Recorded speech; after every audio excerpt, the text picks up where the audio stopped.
دۆلاری شین دۆلاری سپی ماوەیەکە و بازاڕەی تووشی کێشە کردووە.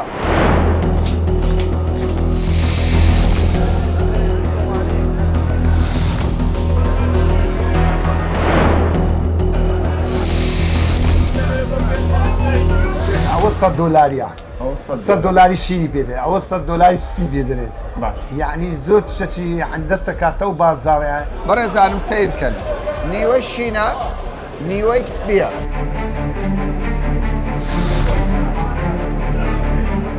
لە چ وڵاتێک زیاتر و کێشە؟ لە سین لە تورکیا و لێ دووەرناگرن.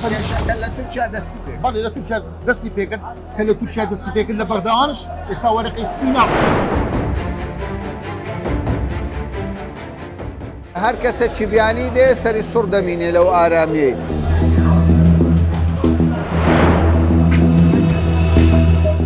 لە دنیا لە کوڕی ئەرجی ها لە ئەمریکای لە ئەوروپای بگەڕ ڕێگەشتی و هادید پارە بە ملیۆن یعنی لە سەد زادەیە ئەو مێزان هەموو تەماشا سوورکە ئەو ئەمن و ئاسایشەی لەو هەرێمی کوردستانی بە تایبەتی شاری هەولێر. وڵی ئێستا من لە ئەڵمانیای بەکارم بەڕاستی ئەوەی ئەو گۆتی هەندێکی زیاترە یعنی لە دنیای بەڕاستی شتیوانی.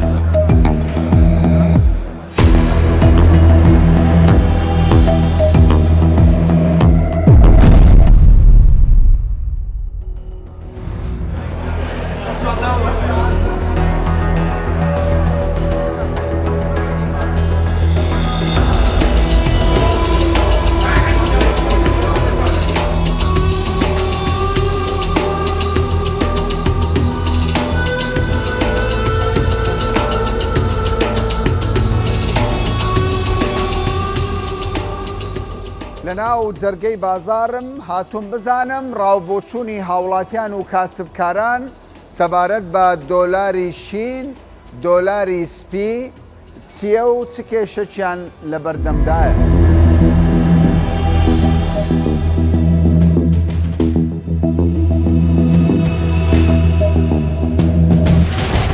تۆ بازرگانی بەرە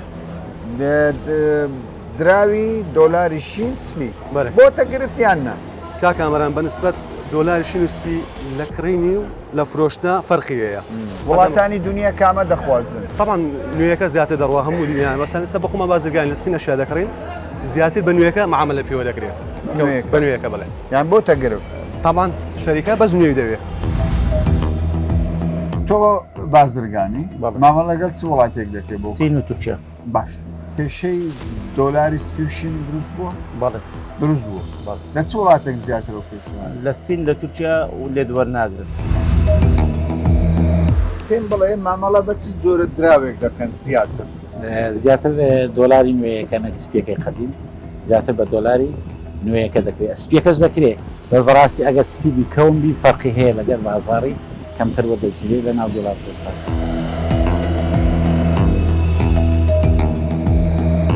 من کامەران حاجی عومەر هاتوومەتە بازاڕی دۆلارەکەی هەولێر تا بزانم کێشەی درا و دۆلاری سپی و شین چ باسە؟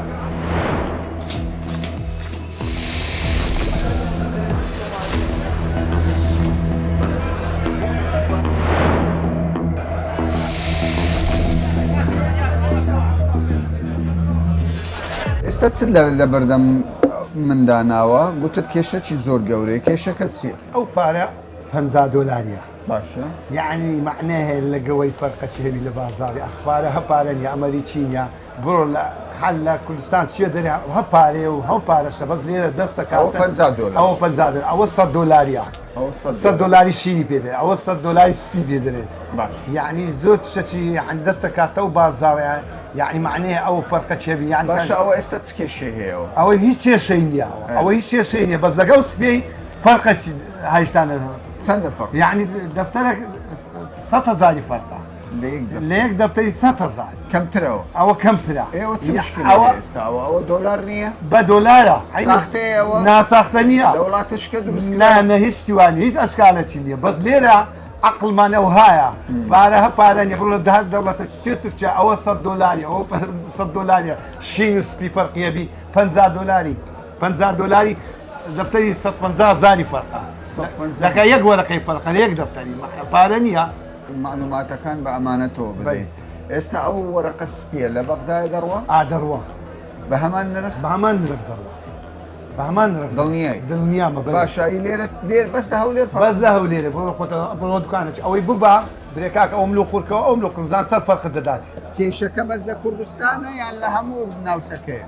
بەخۆی ئێستا لە بەغدای بەس معاملە بە شیریەوە دەکرێتن معاملە بە سپی ناکرێت بەڵام لە هەرێمی کوردستان خاستن لە هەولێر ئێمە وەکو ئەنجومەنەکان قرارێکماندایە نیوە بە نیوە ینی 50 وەرەقە شین 50 وەرەقە سپی تا معاملەکە سیس نەبی معاملەکە بڕواتن لە دەفتەرە چیش 2 وەرەقە 50 لەگەڵدا ینی تو کڕین و فرۆشتی بکەیت ینی کڕین و فرۆشتی بکەیت بە دەفتەرە چی ینی هەر دەفتەرە چی 2 وەرەقە 50شی لەگەڵدا ینی کەس لێرە نابیت لەبەر ئەمن و ئامانەت و هەژدانی قرارمان دەرینایە ئەوە ئاسایش لە پشتمانە قرارێکمان دەرینە ئەوە نیوە بەنیوە بەس لەوانێ شارەکانی تکە و سلێمانیوانە ئەوانە بی لەوانێ لە شارەکانی سلێمانی 135 وەرقی سپی بایناوێ 165 شینەکەی بکەن لەوێ بازار کە سز دەبی هەرچی هەیە لە هەولێر ئێمە وەکو ئەنجومەنەکان قرارێکمان دەرکردێ نیوە بەنیوە بڕواتن بۆی معاملەکان بە ئاسانی بڕوات تقریبا ماوەی 6 مانگە لە ترکیاش ئەو مشکلە پەیدا بوو ماوەی ساڵێکە ئەو مشکلە پەیدا بۆ وەرقی سپی ئەوانش ئێستا وەرناگرن وەردەگرن بەس بە کەمتر وەردەگرن وەکو پێشان نیە بەڵێ ئەگەر ئەوە لە تورکیای کێشەکە لە تورکیا دەستی پێ بەڵێ لە تورکیا دەستی پێکرد کە لە تورکیا دەستی پێکرد لە بەغداوانش ئێستا وەرقی سپی ناڕوە بەس وەرقی شین دەڕوە بڵێ هەر ناڕوە یان بەکەمتر هەر ئەگەر بەش وڵاتن لەوانێ 2000 دیناری فەرق بیتن دەبێت 2000 بەڵێ دەبێت فەرقی زۆرە لە بەغدا کێشەیە بەڵێ کێشی زۆری هەیە لە بەغدا وەرقی ینی وەرقی سپی کێشی زۆری یانە تو دەسیا فندقەچی دەسیا هەر شوێنەچی دێت وەرناگرن دەرێ وەرقی شینمان دەوێتن هەر هاوڵاتی عراقیش بەغدا ینی بەغدا عەرەب دێتە ئێرانە بەس وەرقی شینی دەوێت وەرقی سپی ناوێتن بەڕاستی دەرێ کەس لێم وەرناگرێتن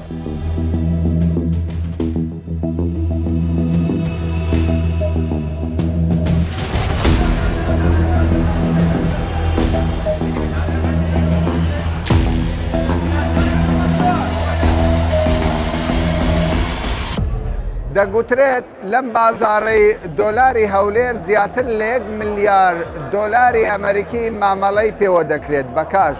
بەڵام لەگەڵ ئەوەشدا وەک دەبینین ئارامە ئاسایش بەرقەرارە.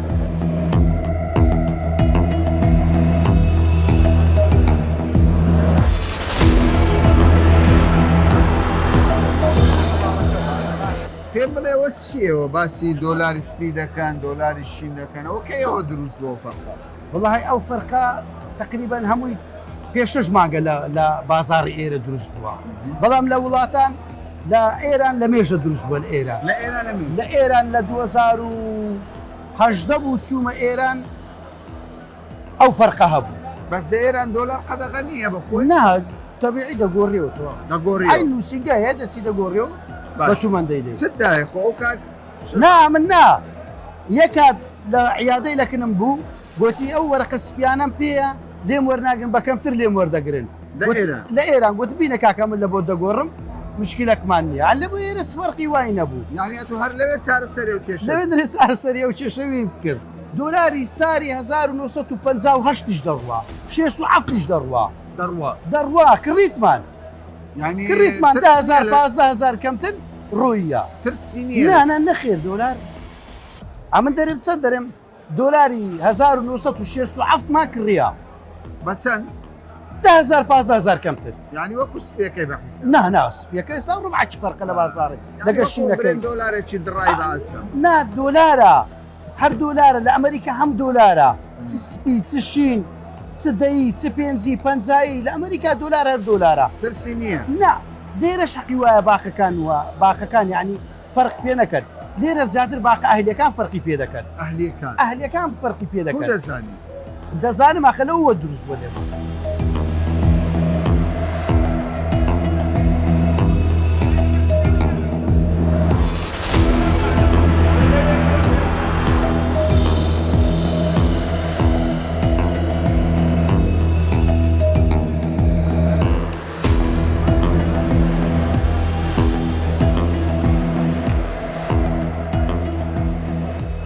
کاک محەممەد دەڵێ حواڵەیەکم بۆ هاتووە بەڕێزانم سیرکەن نیوەی شینە نیوەی سپیە یعنی ئەمە بۆ تەعورفێک لێرە ئەنجومەنی دۆلار فرۆشان بۆ ئەوی بازار نەوەستێ هەر پارەیە کە مەبلەغەکەی زۆر وێ دەیکاتە نیوە بە نیوە. ئێستا تۆ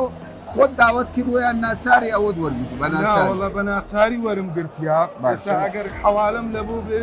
جاری وایە دەبینی $100,000 نیوەی زەردم دەدەنێ ئەلەوەی نیوەی لە شینەکەی دی. باشە $50 سعودیان فەرقی هەیە، یعنی $50 سعری 1000 2000 3000 کەمترە. حتا پارەی درایی کە یەک ئیزدرابی لە بازارێ بە 10,000 15,000 کەمتر وەری دەگرێت. ئێستا بۆتە گرفت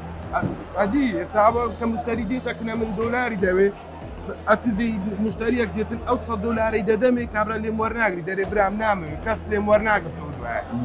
کە $200 مەبلەغە مەسەن 10 دەفتەر 5 دەفتەر هەرچی دێ دەرێ کاکە منۆم ناوێت دەچم 5 دەفتەری دەکڕم دەرم کاکە ساف شینم بدێ سعری لەسەر سعری شاشەی دۆلاری داینەیە 300 حتا 500 دینار هەندێک جارە تا 600 دیناریش فەرق پێ دەکات. ئەدی ئەکو لە 5 دەفتەری ئەگەر لە $100 600 دیناری فەرق بی یعنی دەفتەری 6,000 فەرقە. 2006 و 96 و ئەوانش گرفتە؟ ئەوانش هەمووی یعنی دەبینی ئەلێرکانە کابرا ناو بەرج لاستیک لێدایە قیچەش ئەلێرەی دڕایە لە بازارێ بە 10,000 5,000 15,000 حتا بگرێ 25,000 چێ قازانج دەکات لەوەی ئەو جیاوازێ؟ بەخوای دەبی حکوومەتی عێراقی لێژنێکی دانێتن کە ئەو پارە درایانە سەحب کاتەوە نوێی بداتەوە لە جێی چکە بەڕاستی یعنی زۆری وامان هەیەما ئەم ئێستا بە خۆملانێ هەتا 3 دەفتەرم هەبی دۆلاری دڕایی.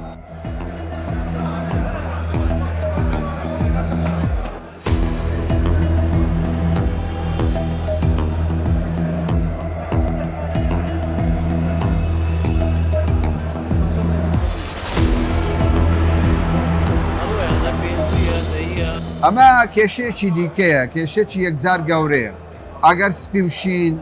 ببێتە گرفت سپی و شین بۆ دۆلار ئەوە دەڵێن بازارەکە لە دەست ئەمریکا هەرچەندە ئەو گرفتە لە ئەمریکا نیە ئەمریکا بانکی ئەمریکی حەلی دەکات بەڵام کاک حوسێن وتی کاکە کورە لە دیناریش ئەو گرفتە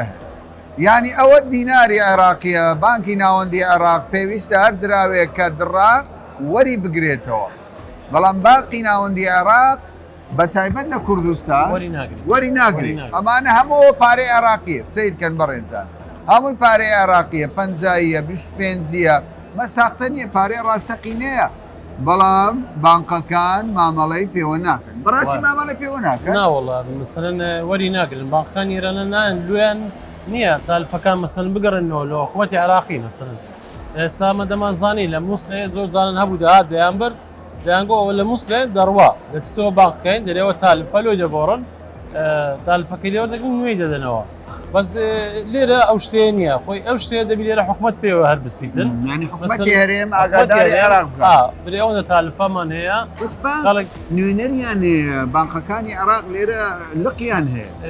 وەڵڵاهی خۆی نەک باقاکە ئەو باقانی ئێرانە جاربەیە کە پارەی 5 لۆ دەبێت دەرێ 5 ملیۆنە 25 ملیۆ بینە 50 ملیۆ بینە بانق ئەمر دەکات ئەجبار دەکاتن دەرێ ئەو پارەم ناوێ ئەوی دیکەم دێت ئەنی شتیوالە نابی دەبێ حکوومەت لەسەر بانقانە بکاتن وڵی نابی بەزەوە ئێستا ئەو شتێ هەیە کەوایە بەداخەوە و بانقانەی لە کوردستان زۆربەی شکلین تعامل لەگەر بازاری ڕەش دەکەن ئەمە پارەیەکی عێراقیە و نزیکەی 9 ملیۆن دینارێک دەبێت 2 ملیۆن زیاتریش 9 ملیۆن زیاترە بەڵام ئەم بەڕێزە کاک حوسێن ماوەیەکی زۆر ئەو پارە لێرە کەوتووە بانکی عێراقی ئامادە نییە لێ وەرگێتەوە.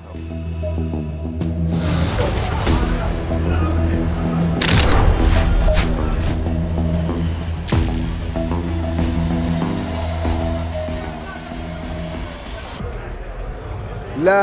بازاری دۆلاری هەولێر ببینن ینی هەر کەسە چی بیانی دێ سەری سوڕ دەمینێ لەو ئارامیەی مێزە خاوەنەکەی لێرە نییە پارەی تێدایە لێرە بە هەمان شێوە پارەی تێدایە لێرە بە هەمان شێوە پارە هەمووی پارەیە هەمووی پارەیە ئەو بازارە وەکو دەڵێن زیاتر لە ملیارێک دۆلار کاش بەس پارە لێرە ڕۆژانە بە کاش ئەگەر گۆڕانکاری تێدا بکرێ سیرکەن بەڕێزانم ئەمە هەمووی پارەیە بازارەکی یەکجار ئارام پاراستنی ئەو بازارە هەم ئاسایش هەم پۆلیس هەم هاوڵاتیانیش چاوکراون بەڕاستی ئێرە ئارامە لە دنیا لە کوڕی ئەرزیە ها لە ئەمریکای لە ئەوروپای بگە ڕێگەشتی و هادیت پارە بە ملیۆن یعنی لە سەد زعدەیە ئەو مێزان هەموو تەماشا سوورکە خەرک دەستە نێژی بە جیش دێلی بەڕاست هەمووی بەیزدێلی بە برادەرەکەی تەنیش دەرێت خوا ئاگەر لێبی باشە بۆ ئارامێنێ. بە بەردەوام لێرە بەجیمایە دالی ئێستا دیقەتدا ئەو پارەیە پول لەسەر مێزێ بەخوای لای نادەن شەوانش ئەلێرەیە لەبەرەوەی چییە ئەو ئەمن و ئاسایشەی لەو هەرێمی کوردستانەی بە تایبەتی شاری هەولێر یعنی دەستی ئەو برا ئاسایشانە برا پۆلیسانە برا مکافعانە یعنی بەڕاستی شەو ڕۆژ بە شەوش لێرنم شەوان وەرە لێرە نژدەکان لە دەرێنە نژدەی لێیە برانی ئاسایشی لێیە بە ڕۆژانە لە دەرکەکانن چاو دێرێکی یعنی قەدڕەداوی دزین کەس جورئەت ناکە دزی مزەوەر بێتەوە بازاڕی چکە دەم و دەستیش کرایە هەیە بیتن هایە هاتیە بەس دەم و دەست برانی ئاسایش وەشی منوت و یعنی لە هەموو دەقەک لە ئەوەنە لە ئامادە باشیدا چکە ئەو ئەمن و ئاسایشە ڕۆژانش دەبینین نەک لە بازاڕی مە دەبین لە جێک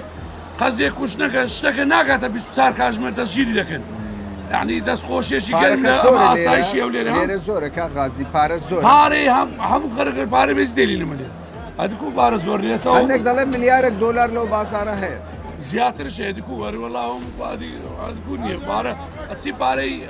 خەرکە لێرە نایباتەوە دەبۆی لە بەچی ئاچی بزنسە لێرە ئەچی مقاو لە ئەو شتانە بەس مەقسەدم دەستاکەت بە کامیرەکەتان بەسا مێزەکان دابگەڕێن هەمووی 50 ملیۆن 100 دەفتەر 5 دەفتەر ناو مێزەکەی دی دەستی نێژ دەکا بەجی دێلی ئەوە کاکە ئەو شەو لە ئەڵمانیاتەوە بە خۆ لێ ئەڵمانی جنسی ئەڵمانی تەیە ناوەڵات جنسیم نییە بەس ئیقامەی دایمی مێ بەس لە مێژە لێ دەرێمە لە 99 ڕۆیشتیمە 26 ساعت تقریبا زیاتر دەکات کەمتر ناکات باش ئارامی کوردستان چۆن دەبینی وڵی بەڕاستی ئەمن تاکید دەکەمەوە لە قسەکانی کاک غازی بەڕاستی ئەوەی ئەو گوتی هەندێکیش زیاترە یعنی لە دنیای بەڕاستی شتیوانە باش وڵی ئێستا من لە ئەڵمانیای مەکاتە وڵی لە ناو مارێ لە کوڕەکەم لە ناو مارێ سیاریان برد بە دووی کرد تەلەفۆنی لە پۆلیسی کرد بەڕاستی پۆلیس گوتی لێی گەڕە و تەواو خەتەریشە گوتی خەتەریشە دەشت کوژی و تەواو گوتی بگەڕێەوە گەڕاوە وازی لە سیارەکەی نا ڕۆیش سیارەکە نەدیتراوە ناوەڵا تقریبا 20 ڕۆژ لەوەی پێش دیسان سیارەکەی خۆی ڕۆیش تو سیارەشکە بکردەوە ئەو سیارێک کە دەیەوێ بکردەوە بڕوا بکە ئەویش دزرایی بوو بەس باش بوو کوڕەگەسکەکەم ڕقەمی شانسیەکەی ڕسمی گرت و یەکسەر لۆ پۆلیسینان چکا دەرێ مارانگەستی لە بەدکە گویسەش دەترسێ ئەو لەولای ئەوەی بەسەر هات بوو گوتی بابزانم نەوەکو ئەمەوای ئێستا هەرێمی کوردستان زۆر لەو ناوچە شەڕاویەی سووریایە ئێرانە ئیسرائیلە ئەو ئارامیە لە کورمۆجیزەیە ڕواکە برادرمێ لە ئیتالیا هاتەوە لە ئیتالیان لێەوە خەرچیوێن دەربوو لێرە لە منەزەمەی بوو دەگۆ شتیوانەیە لە ئیتالیا دەگۆ ئەو هات بە مێزەوە بزرد دەکەن دەگۆ خەتفت دەکەن هەندێ دەگۆ بەخۆش نازان کو دەتبن دەگۆ لۆری جاروی لە جادەی بزرد دەبێت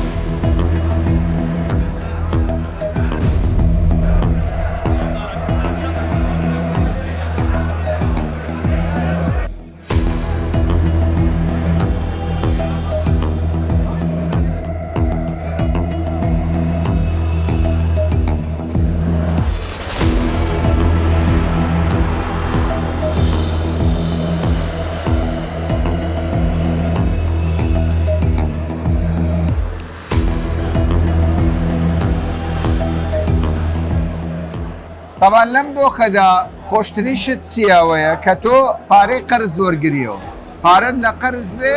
قەرزەکەت وەرگریەوە چونکە گرفتی قەرز و پارەدان زۆر گرفتەکی گەورەیە ئەم بەڕێزە وەختی خۆی پارەی داوەتە کەسێک بە دینار دیناری قەرز داوەتە کەسێک بەڵام قەرزدار ئێستا چووە بە دۆلاری بڵین سپی دۆلاری سپی داوەتەوە تۆ ئێستا هاتوویەتە بازار دەتێ دۆلارەکە بکەیەوە دینار لەگەر شین فەرقی هەیە ئەرێ وەڵا ئێستا شین بەنەوەکە سپیەکەش بنەوەکە ئەگەر بیکەیتەوە دینار کەوایە لە هەر 100 دۆلارێک 100 دینار یان زیاتر ئەگەر دراوی فەرقی زیاتر هەیە 20,000 فەرق هەیە 10,000 فەرق وەرەقە هەیە 20,000 ئەگەر دراوەکەی بڕێک ئەوە ئەرێ وەڵا فەرقی هەیە ئێستا تۆ هاتووی دەکەی دینار تووشی کێشە بوو یان نا نەبوو بەس ئەو وەرەقەچیان بڕێک دووسێ کونی تێدا باشە ئەو وەرەقەیە بەخوا ئەوە چی هەست پێ دەکات زۆرەوەیە دەڵێ بە چەند کەمتر بفرق لبازار والله ديو دازادی لەو ناوانە باش کەوایە تو ئێستا دڵت خۆشە قەرزەکە وەربگرێت والله دلم زوز خوش پێ ڕسیە ئەوەندەی نەخسە